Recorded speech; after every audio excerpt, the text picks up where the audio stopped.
G'day everyone, Ben the Spider Seeker here. Now, one of the most common questions or comments or misunderstandings that I come across in Australia about funnel webs is where they actually live. Now, while they're closely related, it's worth remembering that Australian funnel webs, for a start, are different from the funnel webs in the Macrothelidae family, which is found overseas. So throughout this video, when I talk about funnel webs, I'm talking about Atracidae, the Australian funnel webs that are uniquely Australian and highly venomous for the most part. Alright, so funnel webs. There's a misconception that they're only naturally found around Sydney. Like this one here is a Sydney funnel web. It's most likely Atrax montanus. I'm a bit south of Sydney, so where I've gotten this one from was a bit further south. Now, Sydney funnel webs, you've generally got this flat carapace right here, and you've got the spinnerets poking out the back that are nice and clearly visible. Now, this one's a female, so there's no spurs on the second pair of legs here. And the pedipalps, you've got to remember the words, pedipalps just look like extra sets of legs out the front. There's no modification to them. So there's this conception that anything that is a funnel web must be from Sydney. So anything outside of Sydney that's a funnel web must have been moved by us, which isn't the case. Because you've got spiders like this one, which is a Blue Mountains funnel web. Now, you've got those near Sydney and actually around the Greater Sydney area. There's a few of them. And then towards the south, at least as far as Goulburn and of course up into the Blue Mountains. So Goulburn's is in the southern tablelands, about 200 kilometres out of range for the Sydney. Well, it's about 40 kilometres out of range for a Sydney funnel web, but it's about 200 kilometres from Sydney. Then you've got this one here, the York Mains funnel web, named after Barbara York Main. And similar, it's got this flat carapace that the Sydney funnel webs have. And you can sort of just see the spinnerets poking out the back. Like this one here, you can sort of see there's spinnerets there. They're not short, but they're shorter than the Atrax genus. So that's the two different genera. We'll talk about them later. So the Hadronychi genus also is a bit more bulged here, and we'll talk about those in a minute or two. So this York Mains funnel web is from the ACT down near Canberra. So you can get them in the middle of Canberra, in Black Mountain specifically, but this one in particular was found about as far south as you can go in the ACT. Actually, from where we found it, you could even see the fence that marked the border to head into New South Wales at the southern end of the ACT, which, in a straight line, is about 300 kilometres from Sydney. That's well outside of the range for Sydney funnel webs. So basically what it means is you've got the Sydney funnel webs around Sydney and a little bit up to Newcastle sort of thing. And that's sort of the area you're looking at, is the Sydney basin for the Sydney funnel webs. But there's funnel webs outside of Sydney that are a different species. So just how many species are there? Now, something like the World Spider Catalogue, it's an amazing resource and it lists all the described species of spider that have been accepted. And it cites the papers they were described in. So here's a little extraction from the World Spider Catalogue, and we've got 39 different species that have been described. Now, I've got to go through and work out whether our most recent one is there, but at the moment, 39 are listed on the World Spider Catalogue. But not all spiders are described. You've got this one here. This is a bit of a complicated case. Hadronychi namula, or the namula funnel web, I guess, has a really steeply raised cephalic region, so the head. You can see the spinnerets there, but they're a bit shorter. Really bulbous paturons, the bulky part of the fangs. Now, these ones have a really wide range. So these ones have been found up into the Southern Highlands, around, say, Exeter, Bowral, that sort of area. And as far as Bateman's Bay, that's a huge range for funnel webs in particular. They're also different sizes, so like superficially, some are bigger than others. They are relatively small when it comes to funnel webs, though, that's worth noting. So That one, when I did my master's research, looked like it was probably going to be genetically a bit different to it. Like they're genetically a bit different to each other. So there's a possibility that these guys are not all the same species, and we might see the Hadronychi namula split up into different species, just like we did with the Sydney funnel web recently. And then you've got things like this one. This one is an O'Allen funnel web.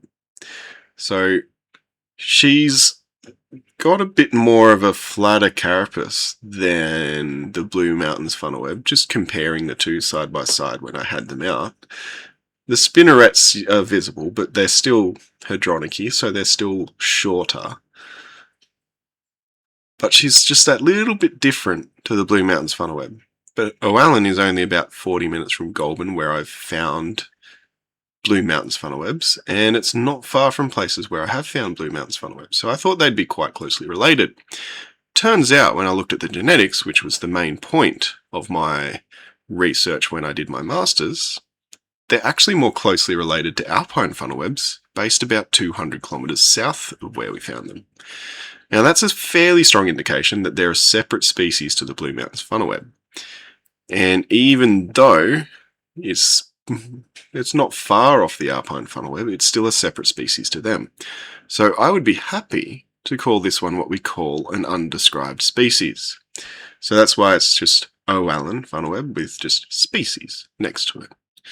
Now, undescribed species are sometimes called, a little bit inaccurately, unknown to science.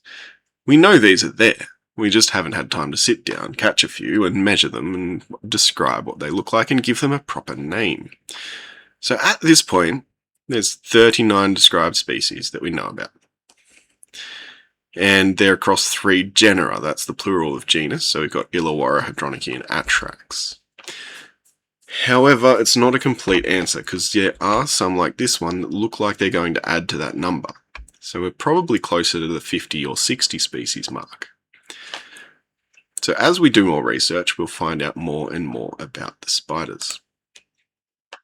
So just a quick point on the 3 genera. You've got the plural of genus being genera, and it's a smaller level of grouping than Atracidae, which is the family level, the Australian funnel web spiders.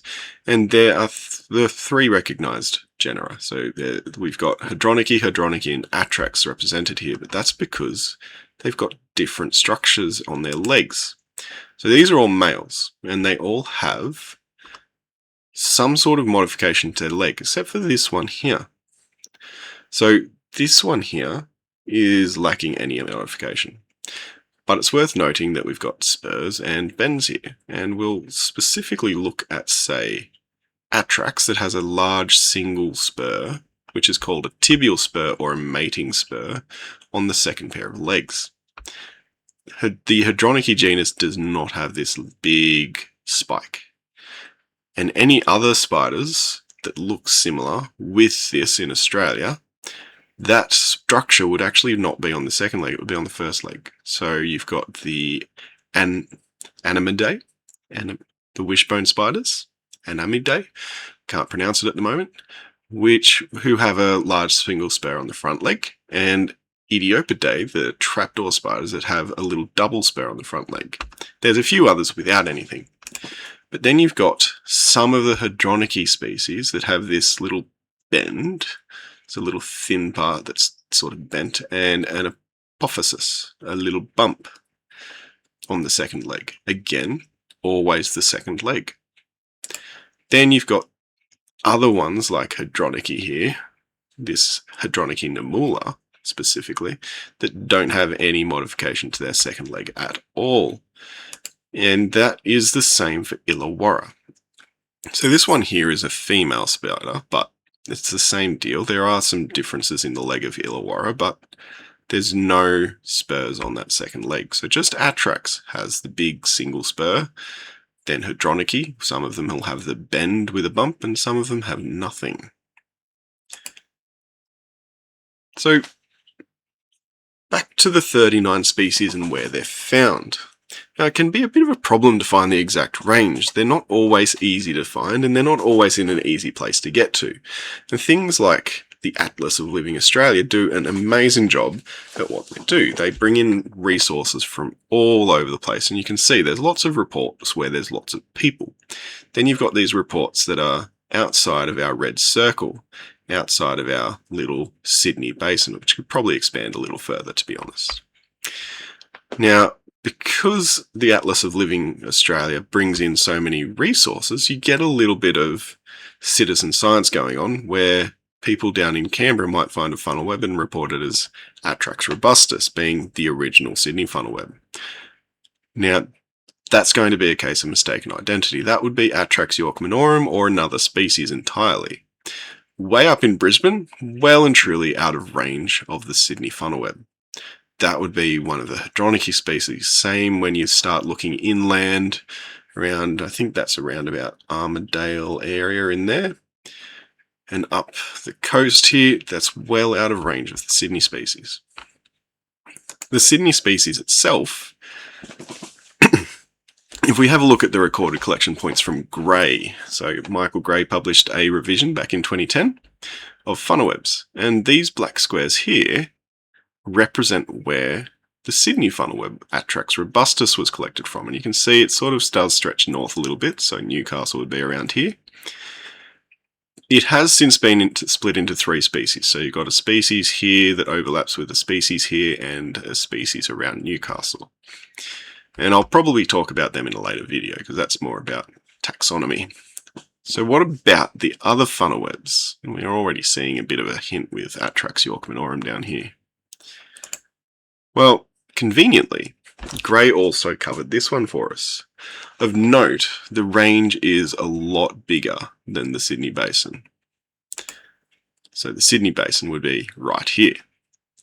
It actually goes quite a bit further inland as far as about Orange, which would be around there. It also stretches way up into Queensland, up almost as far as Yeppoon. We've also got a population on K'gari, which used to be called Fraser Island, if you're curious. And this little spot up here, near Mossman in far north Queensland, that's where Hadronychy anzies is found. And it's really hard to get there. It's sort of only been found on one mountain. And it's a fair hike. It's a solid hike to get up there. It's a solid hike from wherever there's tracks to that spot. I'm actually amazed and slightly impressed at people being able to collect it from there. So not a lot is known about Hadronychy anzies, but there's also this indication that there's probably some sort of hard to reach spots in here that'll have funnel webs between those two. Or this area is no longer suitable. They used to stretch up this way, but now for some reason this space is not suitable, and you've got an isolated population up here. In addition to that, you've also got Melbourne. So we've stretched south into Victoria, down to about Melbourne, and a little bit inland. And you've also got Adelaide and Tasmania. So there's 3 recorded species in Tasmania now, and some in South Australia, not too far from Adelaide. So we've got these little pockets here. So funnel web spiders are much wider ranging than a lot of people might realise, because they always think of the Sydney funnel web when we actually have 36 other species. That's 39 minus the 3 Sydney species. This really leaves one last question. The Sydney funnel web is known for being dangerous, but what about all the other ones? Well, in answering this, I like to quote Carl Sagan. Now, the absence of evidence is not evidence of absence. So that is, in the case of funnel web spiders in Australia, serious envenomation has only been recorded from 6 species across New South Wales and southeastern Queensland. There's been no deaths from funnel web bites since 1981 either. That's largely thanks to the development of antivenom, and you can see this girl has a couple of little drops coming off here from the fangs. Now, what makes me question is that all the species is that there's also been one serious envenomation recorded from a fairly closely related group of spiders, and that is the mouse spiders. So this here is a fairly big female red-headed mouse spider. There's been one serious envenomation from a eastern mouse spider. That is, the males would have a black head and a white patch on the bottom. They're also a bit not quite as chunky as the females. So mouse spiders have a similar structure to their venom. In fact, it's so similar that one serious envenomation was treated with the same antivenom as funnel webs. No deaths have been recorded from mouse spiders at all. I did read a paper once, and I haven't been able to find it since, when I was doing my original science degree, that was sort of theorizing that some of the recorded bites from funnel webs that are probably serious envenomations could possibly have come from mouse spiders, because you look at the two side by side, they're not all that different. And considering that I've spent some time in museum collections, and some of the IDs that needed updating because we've either described new species since, or we just needed a closer look, misidentification does happen, and that's from experts, let alone someone who says, I was bitten by a large black spider, which could be either of them. So it stands to reason that if we've got a venom across two families that is so similar that it can cause issues for at least one person, then the venom that is shared would probably be across this entire family that it's branched from. That means I would be treating every funnel web spider as something that can potentially give you a fairly significant bite.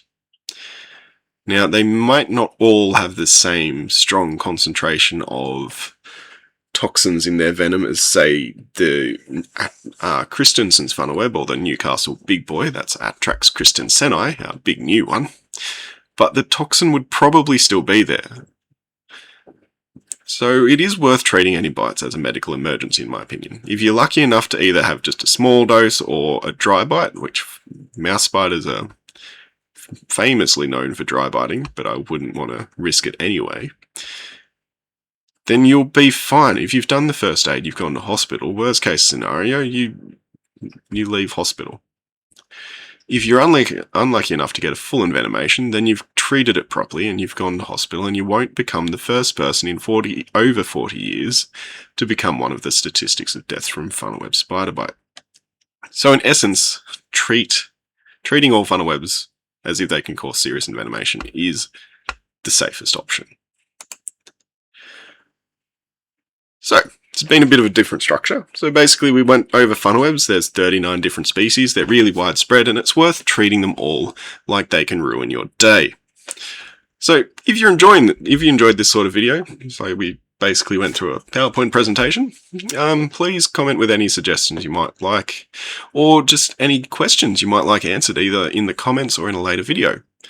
It's been great getting back to recording things, and I'm trying to upload on a more regular schedule as we go through. But if you're enjoying it, do all the stuff, like, share, subscribe. I'll link all the socials in the description. And otherwise, I'll catch you on the next one. Have a good one. Bye.